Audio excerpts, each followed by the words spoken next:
பிறந்தா வணங்காத ஒருத்தனை பார்த்தா எனக்கு தெரியாதா? தோளோடு தோள் நின்னா தருவானே உசுரதா. அவனை கண்டினியூஸா வாட்ச் பண்ணிட்டே இருங்க. ராயா போய் என்ன சொன்ன? தப்புன்னு கேஸ வாபஸ் வாங்கிட்டா. கெஞ்சி கேட்டேன் சார்.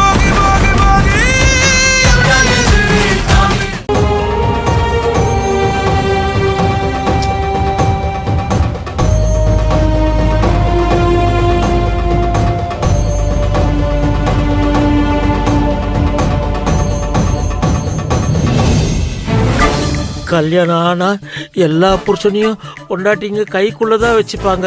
ஆனா ஏன் பொண்டாட்டி என்னை கை கட்டி உட்கார வச்சுட்டாலே, என்ன யோசிக்கிறா? யோசிச்சாலே ஏதோ பிரச்சனை தான். கௌரி, என்ன யோசிக்கிற இப்போ? ஏங்க என்ன நிம்மதியா யோசிக்க கூட விட மாட்டீங்களா? யோசி யோசி யோசி. அப்படி உங்களுக்கு என்னதான் பிரச்சனை? அம்மா சரி, நானும் கேக்குறேன், நீ என்ன யோசிக்கிற? இல்லடி, நாம மகா வீட்டுக்கு போய் சண்டை போட்டுட்டு வந்தோம்ல, அத அவங்க செல்வத்துக்கிட்ட சொல்லிருப்பாங்க. அத கேட்கறதுக்காகவாவது என் பிள்ளை என் வீட்டுக்கு வருவான்னு நினைச்சேன். நேத்து பூரா அவன் வரவே இல்லையே. அதான் எனக்கு ஒரே யோசனையா இருக்கு.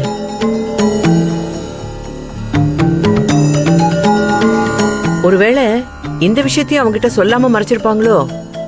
இருக்குமா, செல்வத்துக்கிட்ட சொன்னா அவன் கோவப்பட்டு நம்ம கிட்ட சண்டை போட கிளம்பி இங்க வருவான். அப்படி வந்தவன் ஒருவேளை திரும்பி போகாம இருந்துட்டா, அதுக்கு பயந்துதான் அவளுங்க செல்வத்துக்கிட்ட இத பத்தி சொல்லாம இருந்திருப்பாளுங்க. ஆனா நம்ம அவ்வளவு தூரம் போய் சண்டை போட்டுட்டு வந்திருக்கோம், அதுக்கு எந்த பிரயோஜனமும் இல்லாம போயிடுச்சேமா.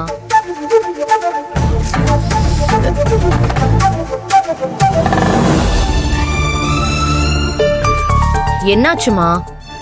என்னன்னு தெரியலடி, காலையில இருந்து இது இடதுகன் துடிச்சுக்கிட்டே இருக்கு. கௌரி, பொம்பளைங்களுக்கு இடது கண் துடிச்சா வீட்டுல ஏதோ நல்லது நடக்கும் போது அர்த்தம். எனக்கு நல்லது நடக்குதுன்னா என் பிள்ளை செல்வம் அந்த மகாவை விட்டுட்டு நம்ம வீட்டுக்கு திரும்பி வர்றதுதான்.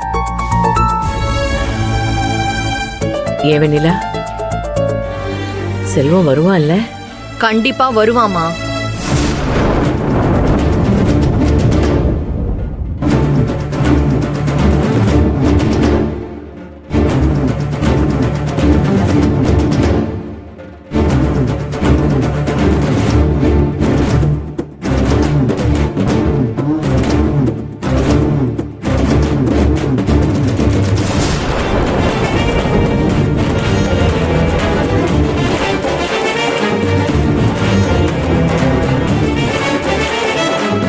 ஆஹா, பையன் வந்து மாட்டிக்கினானே.